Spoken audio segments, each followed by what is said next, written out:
We know from the last lesson why voting is important. We know that younger people don't tend to vote, and we know that their votes could have a huge impact on the outcome of an election.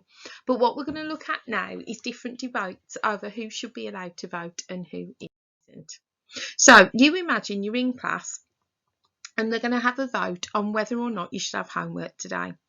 You guys are in year 10, so you're 14 and 15, but only 15-year-olds are allowed to vote in this vote.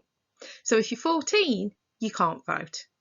Now, those 15-year-olds, you're allowed to vote. However, if any of you have ever had a detention or been sent to isolation or been excluded, you're not allowed to vote either. So who's left? In most classes, there's only one person left. How does that make you feel? The impact of that vote is going to be on everybody, the whole class, but only a select amount are allowed to vote. And that's kind of what happens in the real world. Before we get going then, a 1-mark GCSE question. Press pause, have a go at answering it, and a go at the numeracy quiz if you want to.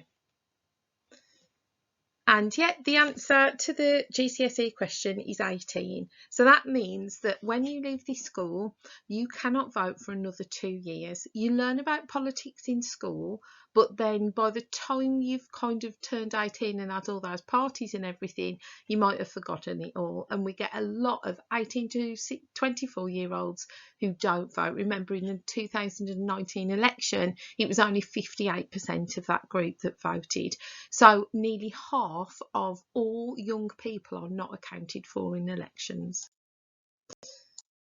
So try and think of 3 groups of people who aren't allowed to vote in this country. Press pause, come up with a reason why not. And the 3 groups you could have had are the monarch. So our Queen is not allowed to vote. The Queen has to stay politically neutral. Remember, she's the one who has to sign off laws in the end. She's got to be politically neutral. Another group is obviously under 18s, so there's a massive argument for allowing 16-year-olds to vote, and some people argue even younger than that. And then you've also got prisoners, and that is going to be our first case study. So if we look at this was said by Nelson Mandela, and if you don't know who Nelson Mandela is, please go and Google it, and you do need to know. So he says secure prisons are essential to making our justice system an effective weapon against crime. When prisoners convicted or awaiting trial are entrusted to your care, they must know, and the public must know, that they will remain there until they're legally discharged. The full contribution which our prisons can make towards a permanent reduction in the country's crime rate lies also in the way in which they treat prisoners. We cannot emphasise enough the importance of both professionalism and respect for human rights. Press pause and see if you can work out what Nelson Mandela is talking about in that paragraph. Okay, we're going to come back to this in a bit.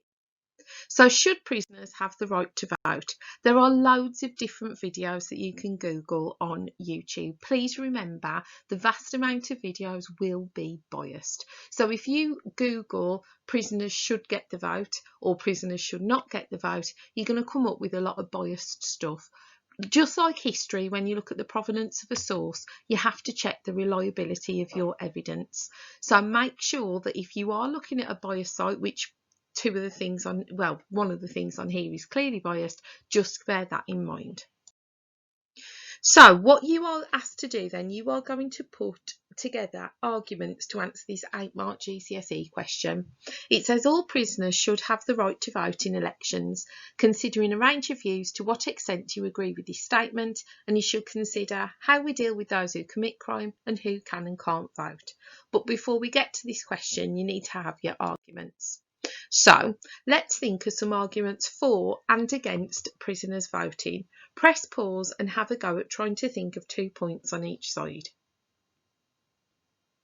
So if we look at arguments against prisoners voting, the obvious one to use from Citizenship is that that person has committed a crime. They have more than likely broken somebody's human rights to do that crime. Therefore, they should have their human right to vote taken away from them. You could also argue about the purpose of punishment. Do we want to sanction that person? Does that person need to have their liberties taken away from them for them to be able to understand that their crime was against society and therefore they're not welcome to take part in all the things to do with society? You could also argue, why should rapists, murderers, paedophiles be given the right to vote? Maybe their votes are tainted, maybe their minds are tainted, and therefore do we need their votes in our elections? On the for prisoners voting side, first of all, it is a human right. It's one of our core human rights is to be able to vote. It's part of democracy. So by us not letting prisoners vote, aren't we as bad as them by taking away their human right to vote? And again, a massive part of democracy. We live in a democratic country. If we take away people's voting rights, then that makes us not fully democratic. Remember, it's not just about the crime. There's lots and lots of criminals who have been found guilty through trial or have pleaded guilty and they're not in prison. Prison is the most harsh punishment in this country. So what about all the criminals who are not in prison? Why do they get the vote and prisoners don't? The main thing is relating back to that Nelson Mandela statement now.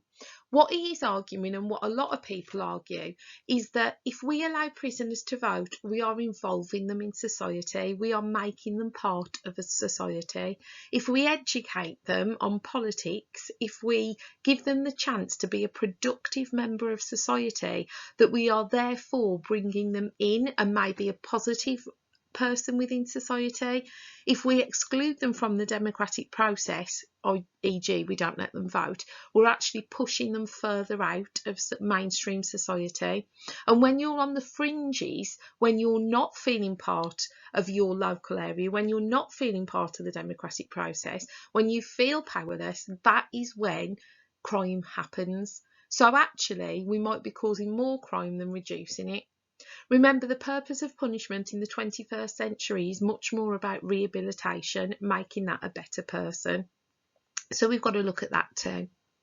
The other thing you need to know is that in 2000 and can't remember, I think it might be 10, it went to the European Court of Justice and they said that the UK government is breaching people's human rights by not allowing prisoners to vote.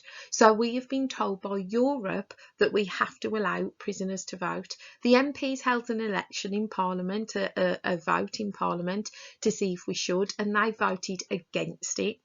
So our government and the whole of Parliament are against the European Court in saying that prisoners should vote, and we are in breach of that. That then plays into the whole Brexit argument, and also you've got the argument of an uncodified constitution. Because our constitution is uncodified, we can be told what to do by Europe. If it was codified, we might have not been able to. So let's go back to your question. Your question asked, should prisoners be allowed to vote? And you've got to give arguments why and why they shouldn't. So, reasons why they should. Use the keywords, use the writing frame if you want to. Look at different points of view. Remember, in an 8-mark question, you need different points of view. So you might have prisoners, you might have the victims, you've got for them voting, against them voting, and maybe you've got an alternative. Maybe you might say, well, prisoners who've done such crimes can and prisoners who've done such crimes can't. You also need, in an 8-mark question, to use tier 3 vocabulary, your keywords. They're all listed at the top. The other thing that you need is case studies.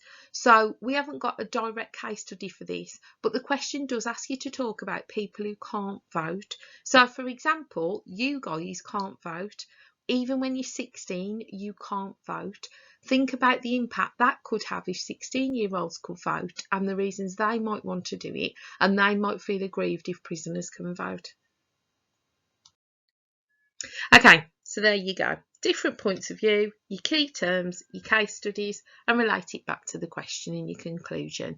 It asks you to what extent. So remember, in your conclusion, you state either you fully agree, partially disagree, or fully disagree, and explain why. Here's some points to help you out. If you need them, you can press pause if you want. And when you have finished your 8-mark question, the next thing I want you to think about is age.